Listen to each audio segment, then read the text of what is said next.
In today's video, I'm going to teach you how to use Gmail with Grammarly. We'll set up Grammarly in your browser, sign in with your Google account, and then compose an email in Gmail, where Grammarly will start helping automatically. First, open your preferred web browser and go straight to the Grammarly website by typing grammarly.com into the address bar and pressing Enter. This takes you to Grammarly's official homepage, which is the safest place to get the tool. Next, install Grammarly for your browser. On the home page, click the button to get Grammarly for Chrome or for the browser you're using. You'll be taken to your browser's extension store where you can add the extension.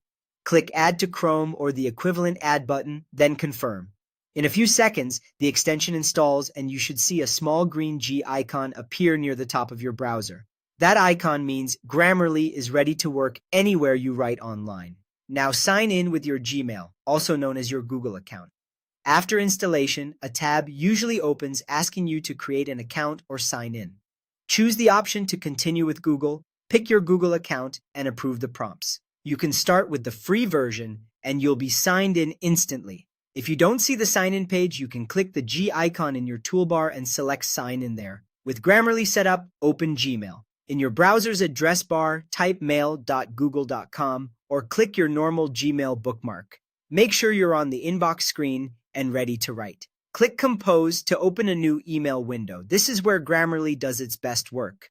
As soon as the Compose box appears, Grammarly activates automatically. You'll notice subtle underlines as you type, highlighting spelling, grammar, and clarity improvements. Hover or click on an underline to see the suggestion, then click to accept it or dismiss it.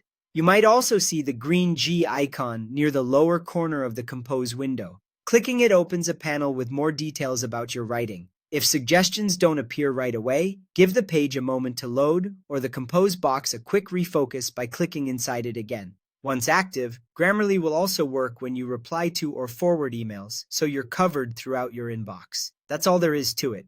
Visit the Grammarly website, install the browser extension, sign in with your Google account, open Gmail, click Compose, and let Grammarly automatically help you write clearer, more professional emails.